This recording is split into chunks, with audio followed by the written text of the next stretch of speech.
नाप तोल पूरा करो। हम तो आपको पत्थर मार मार के शहीद कर देते। हजरत शुएब अपनी कौम को मना कर रहे हैं, क्या कह रहे हैं? नाप तोल पूरा करो, ना इंसाफी ना करो, लोगों का हक ना मारो, ये खैर की दावत। कौम जवाब में क्या कहती है? सूरह हूद पढ़िए।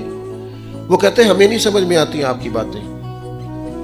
अगर हमें आपके कबीले का डर ना होता तो माज़अल्लाह हम तो आपको पत्थर मार मार के शहीद कर देते। आप उन्हें तबलीग दीन कर रहे हैं, आप उन्हें अखलाकियात सिखा रहे हैं, आप उनके किरदार अमल में खूबसूरती पैदा करना चाह रहे हैं। वो कहते हैं अगर आपके कबीले का खौफ ना होता तो हम तो आपको शहीद कर देते। तो जवाब में हजरत शुएब ने क्या कहा? जाओ फिर मौज करो। उन्होंने कहा ऐसी कौम को तबलीग करूं जो पत्थर मारने की बात करती है?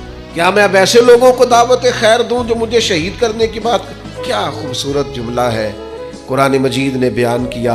हजरत सैयदना शुएब फरमाने लगे वया कौमी मलू अला मकानातिकुम इन्नी आमिल। फरमाने लगे कौम वालों तुम अपनी जगह काम करते रहो जो तुमने करना है और मैं अपनी जगह दीन की तबलीग करता रहूं।